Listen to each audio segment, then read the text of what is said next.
Damas y caballeros, damayeres, muy buenos días. Bienvenidos sean a este su canal, La Sinfonía del Pensamiento. El día de hoy, queridos amigos, amigas, amigues, he preparado para todos ustedes una introducción a la egiptología antigua.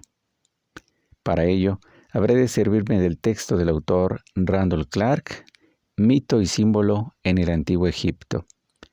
Mito y símbolo en el Antiguo Egipto, obra publicada originalmente en 1959 por Randall Clark. Voy a ocupar para ello la reedición que apareció en el año de 1978. Y bueno, para todos ustedes, para todas ustedes, queridos amigos, he preparado entonces algunos puntos que me parecen sumamente interesantes. Antes de entrar de lleno en materia, antes de abrir el abanico de posibilidades, voy a consagrar este video, voy a dedicarlo a algunos de mis amigos. Ellos me favorecen en la colonia La Palma, entre La Palma y la colonia Texalpa. Se trata de Karina Manuel Ordóñez y Onésimo Ramírez Enríquez. También para su apreciable familia, la señorita Valeria, la señorita Pamela y para el joven Carlos. Un saludo afectuoso y cordial para todos ellos, para todas ellas. Bien, pues ahora vamos a comenzar con el punto inicial. Primeramente tengo que decir lo siguiente. Alrededor del año 3000 a.C., los egipcios del Valle del Nilo invadieron y conquistaron el delta. Se trata entonces del primer gran estado-nación, con un sistema de escritura de imágenes conocido como jeroglíficos. La unión de Egipto marca el comienzo de la historia. Entonces tenemos nosotros que hacia el año 3000 a.C. ya estaba apareciendo la unidad entre la parte norte y la parte sur de Egipto. En la parte norte colindando con el delta y en la parte sur con el Valle del Nilo. Y estaban, como lo veremos más adelante, unificadas estas dos regiones muy diferentes gracias a el faraón, el rey, el sacerdote por excelencia. Bien, una parte fundamental de esa unión se debió a su sistema de escritura con imágenes, conocido como jeroglíficos. También existe una actividad vigorosa en las esferas más intelectuales, tanto de la literatura como de la religión. Ciertamente, queridos amigos, amigas, amigues, como lo vamos a ver en breve, en la literatura egipcia, en la religión egipcia, encontramos que hay cuestiones ya bastante álgidas, bastante profundas, bastante complejas. En un momento las vamos a enumerar, pero ya se encuentra en esta literatura una filosofía extrañamente mística, pero también con una característica bastante racional.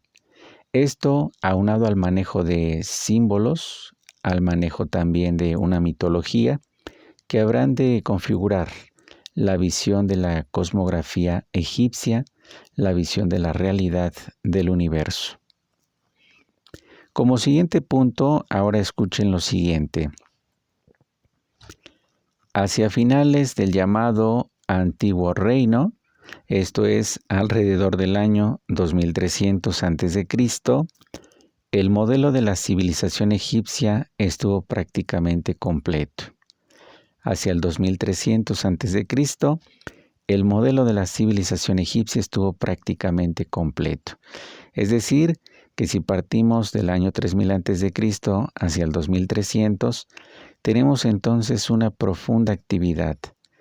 Son más o menos 700 años, 7 siglos de un trabajo muy importante, de un trabajo pormenorizado en la filosofía egipcia, la religión, el arte, la ciencia misma, sobre todo astronómica, astrológica. Bien, los egipcios hicieron avances veloces en materia de cultura, organización social y gobierno. Ello en el periodo antes referido. Se trata entonces de veloces avances en materia de cultura, organización social y gobierno. Cuando hablamos del Antiguo Egipto, no pensamos necesariamente en el mundo invariable de los campesinos o de los agricultores, sino en el gran mundo de los faraones, los sacerdotes, los escribas y los artistas, quienes hicieron posible dicho mundo, al Antiguo Egipto. Esto es lo que nos dice Randall Clark. Cuando hablamos del Antiguo Egipto, no pensamos necesariamente en el mundo invariable de los campesinos o agricultores, sino en el gran mundo de los faraones, los sacerdotes, los escribas y los artistas, quienes lo hicieron posible. La religión egipcia fue el corazón de la civilización. La religión es altamente importante, como lo vamos a escuchar en breve. Las deidades siempre están en constante referencia con los egipcios están a su vez de manera inversa, también ellos se dirigen hacia las divinidades, hacia las deidades. Una religión es algo muy complejo. Así, lo que la religión egipcia, particularmente porque la increíble diversidad de su civilización y además por su penetrar e informar sobre cada aspecto de la vida. Aquí vemos la complejidad del mundo religioso entre los egipcios. ¿Por qué? Dice Randall Clark, particularmente por la increíble diversidad de su civilización. Por esa diversidad que incluso toma en cuenta los aspectos más pormenorizados de la vida. Cada aspecto de la vida es tomado en cuenta desde el punto de vista religioso. Están entonces los egipcios abrazando la diversidad, la pluralidad de manifestaciones vivientes.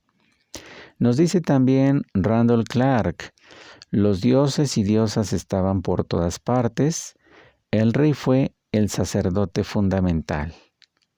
Los dioses y diosas estaban por todas partes, el rey fue el sacerdote fundamental.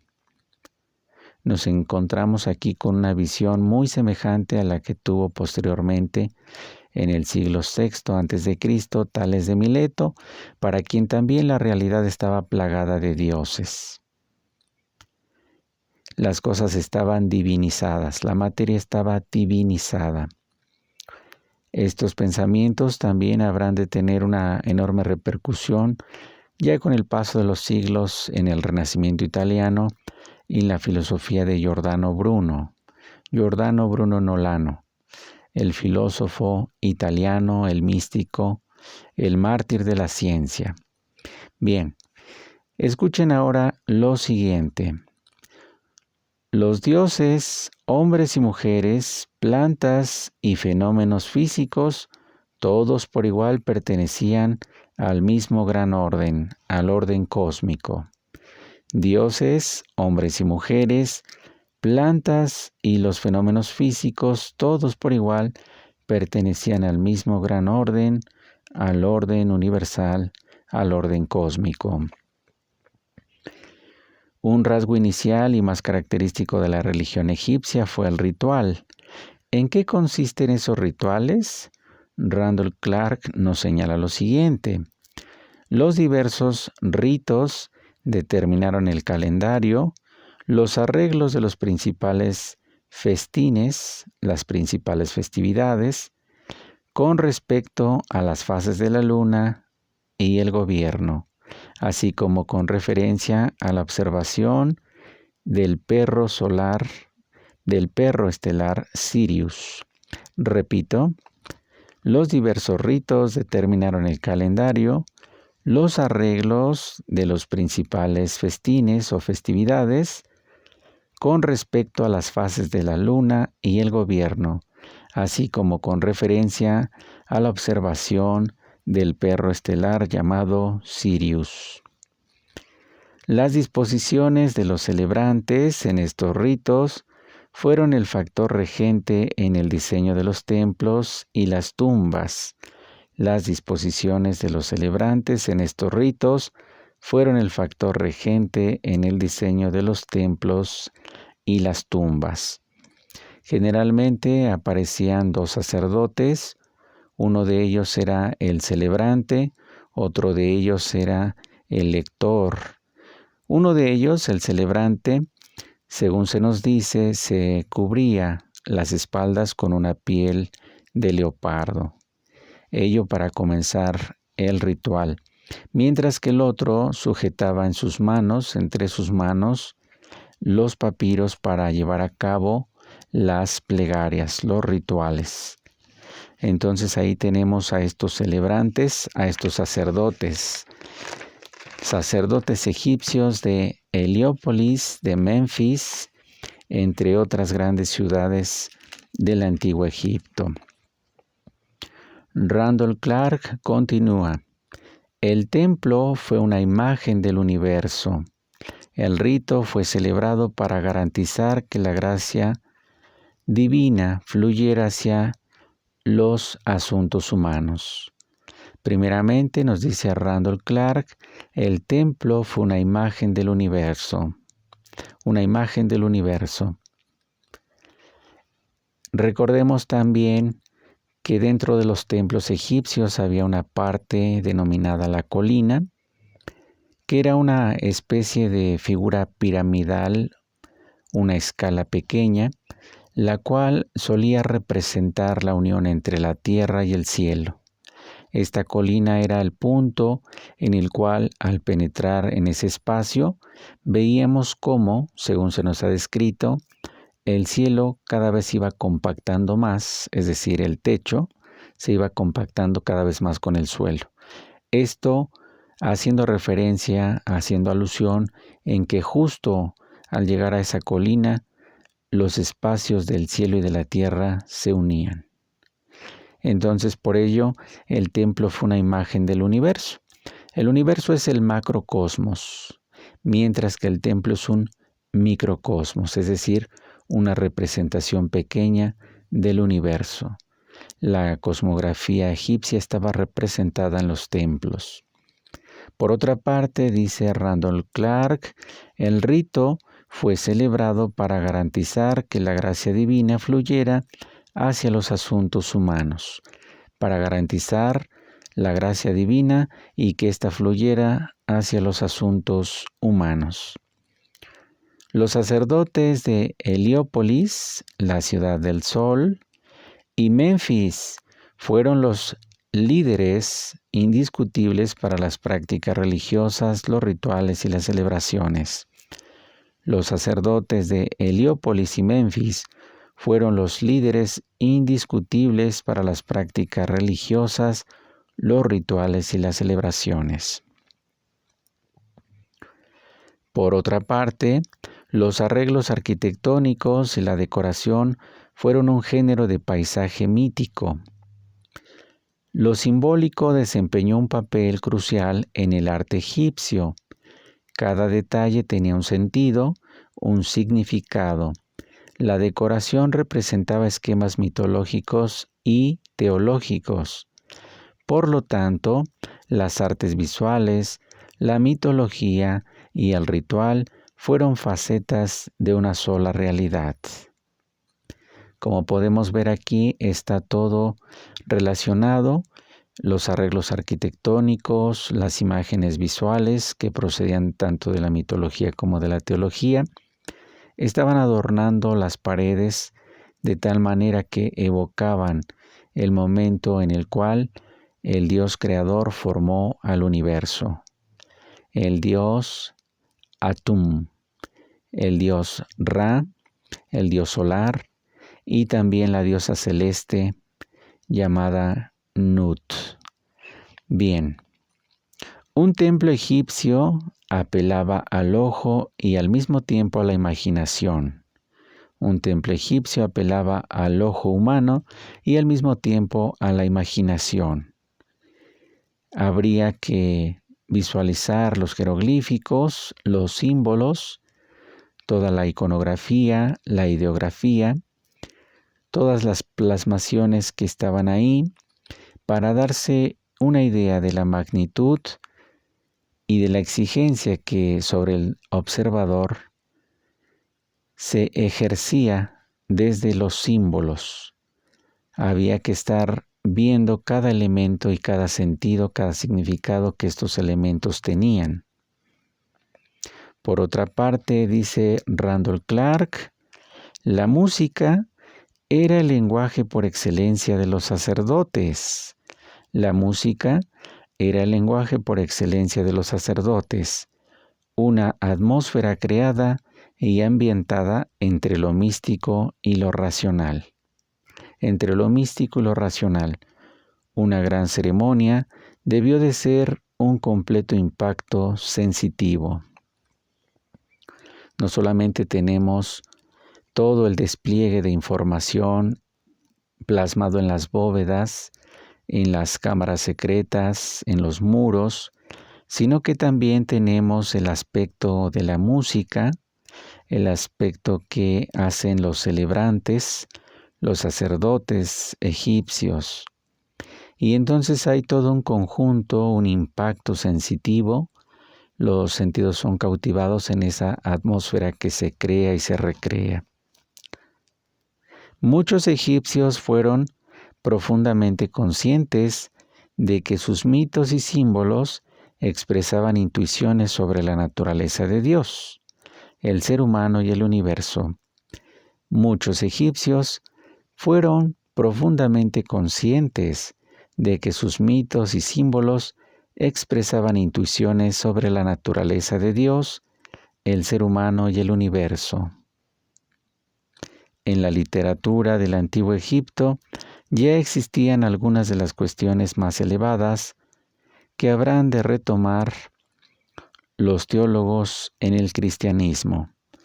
En la literatura del Antiguo Egipto ya existían algunas de las cuestiones más elevadas que habrán de retomar los teólogos del cristianismo primitivo. ¿Cuáles son estas problemáticas, estas cuestiones tan profundas que ya estaban presentes entre los egipcios? Nos dice Randall Clark, la inmanencia y la trascendencia de Dios, por ejemplo, es decir, la cercanía, la interioridad dentro de cada uno de los seres de la deidad. La inmanencia, Dios hacia dentro de nosotros, Dios dentro de nosotros. Por el otro lado, también la trascendencia de Dios. Dios entendido como lo eternamente otro, lo eternamente distinto, lo eternamente diferente. Una cuestión verdaderamente profunda que ha mantenido en vilo a distintas generaciones a través de los siglos. También podemos mencionar, dice Randall Clark, la paradoja del Dios increado, del motor inmóvil que hablaba Aristóteles. Ese Dios que ha creado, pero al mismo tiempo no ha sido creado por nada, sino que ha sido el increado. Esa paradoja, cómo poder explicar el surgimiento de Dios y al mismo tiempo partir de la nada, o en este caso de la totalidad, del Dios creador.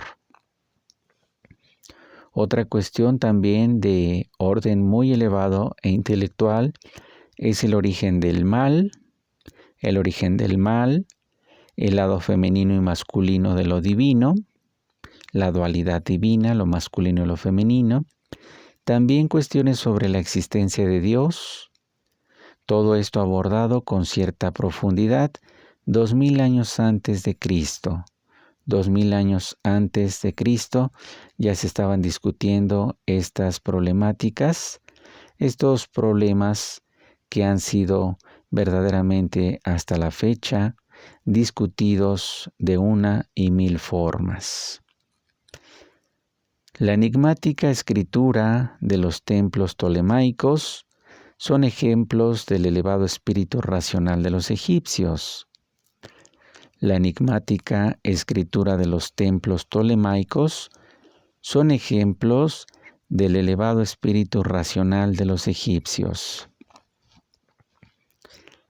Todo esto nos dice Randall Clark en su libro Mito y Símbolo en el Antiguo Egipto. El faraón tuvo una compleja relación con el mundo divino. Fue la manifestación de la deidad sobre la tierra.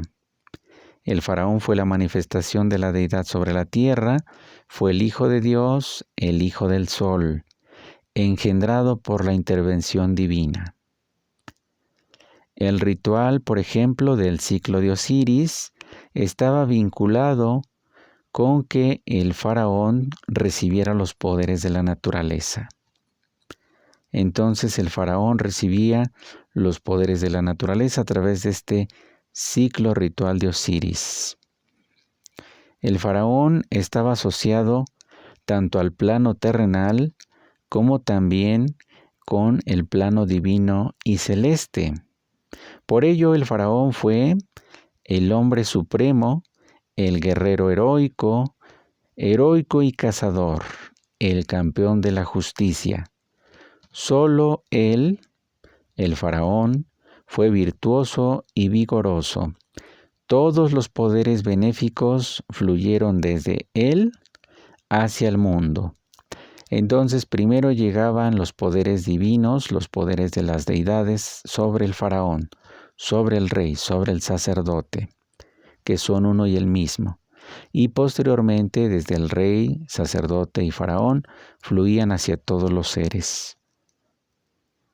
Por ello, el sacerdote en todas las ceremonias aparecía, ya que él mismo dirigía estas ceremonias. Fíjense cómo se presenta entonces el faraón como un guerrero heroico, como un hombre supremo, un cazador, el campeón de la justicia, virtuoso y vigoroso. Estos son los poderes de los sacerdotes egipcios. Y como ya lo habíamos señalado al inicio de este video, hay dos regiones que se unieron en Egipto, el delta en la parte norte y el valle del Nilo en la parte sur. El rey era precisamente la figura que reconciliaba ambas regiones. El rey reconciliaba ambas regiones. Los símbolos señalaban que el rey y del rey procede la vida a través de una madre terrestre y de un padre estelar. Los símbolos señalan, dice Randall Clark, que el rey, el faraón, el sacerdote, tiene una vida que procede tanto de una madre terrestre como de un padre estelar o celeste. Ahí aparece también la dualidad del origen en el caso de los sacerdotes. Por eso su imperio, su poder era vasto e increíble. Y a través de esta imagen del hombre supremo, del sacerdote heroico, tenemos también nosotros la presencia de esas historias que se han desprendido, que a veces parecen rayar en lo fabuloso. Historias, por ejemplo, como aquellas que sostienen que los sacerdotes del Nilo tenían el poder de influir la vida, de prácticamente depositar la vida sobre las rocas inertes. Se ha dicho, por ejemplo, que las estatuas, que en el día eran perfectamente sólidas, por la noche cobraban vida gracias a la manipulación de los sacerdotes egipcios. Imponían las manos sobre las rocas y transmitían la energía vital llamada Heka o Eka. Y esta energía hacía que se activaran durante la noche. Ello para procurar la guardia, para procurar también la integridad del faraón.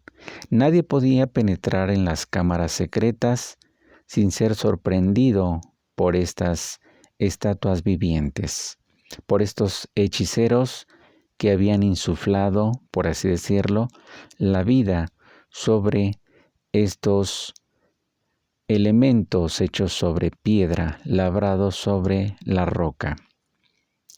Y también nosotros encontramos que en la cosmografía egipcia tenemos, por ejemplo, ya la presencia del vacío o de la nada, lo que se conoce también como el no ser en la cultura griega y en otras culturas. Entonces tenemos la presencia de lo que se llamó el Nun. Es un espacio donde se encuentran los abismos, es un espacio que está más allá del límite. El límite, como ustedes lo recordarán, está representado por una serpiente que está consumiendo su propia cola, está devorando su propia cola. Esta serpiente representa al tiempo de manera cíclica, un tiempo que está fluyendo siempre.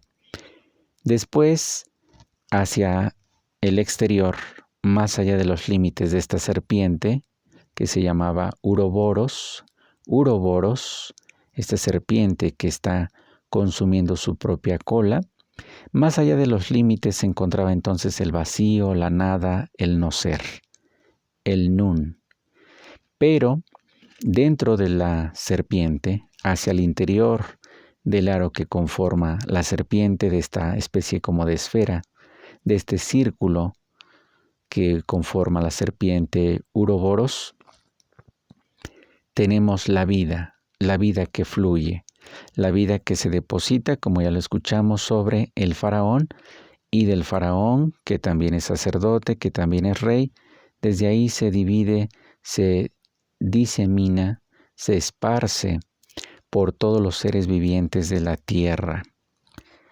Ahora bien, hablando de la cosmografía egipcia, tenemos nosotros, por ejemplo, que también hay ese vínculo con los dioses estelares, un vínculo hacia las deidades provenientes de lejanas galaxias. Este tema ejerce no solo una fascinación, sino que también a veces ejerce cierta desconfianza, porque las fuentes que tenemos de repente han revelado vínculos importantes con los dioses estelares. Tal es el caso del dios Ra, el dios del sol, del cual se cree que las serpientes, específicamente las cobras, estas serpientes que tienen una capucha que se despliega cuando van a hacer un enfrentamiento, cuando van a atacar o simplemente cuando quieren advertir de un peligro, hacen el despliegue de esta capucha. Y entonces estas cobras se supone que para los egipcios no eran simplemente unas serpientes normales, sino que se trataba del alma misma del dios Ra, el alma misma del dios Sol, del dios solar, que se había llenado de esos cuerpos, que se había manifestado a través de esas serpientes, y por lo tanto representantes en la tierra del dios del sol eran las serpientes cobra. Eran una extensión del alma del dios Ra. Los rayos solares del sol eran semejantes a esas serpientes extendiéndose sobre las arenas desérticas. Esta idea también es fascinante. Y para terminar este video de introducción al Antiguo Egipto, hay que recordar que de acuerdo con algunos especialistas, los papiros egipcios, cuando fueron revisados, algunos de ellos, haciendo las veces de un índice, en el índice aparecía, por ejemplo, la referencia, algo semejante como esto: cuando fuimos visitados por los dioses estelares o cuando fuimos visitados por los dioses solares. Se supone que cuando uno acude al papiro donde debiese estar, según el índice, este tipo de contenido, el papiro fue mutilado. ¿Será esto verdadero? ¿Será esto simplemente una suerte de juego para llamar la atención, para fijar la atención de los especialistas y sobre todo del gran público? ¿O efectivamente había una información que hacía referencia explícita a cuando esos dioses estelares descendieron sobre la tierra para comunicarse con los egipcios. Bien, eso seguramente lo podremos abordar en un video posterior.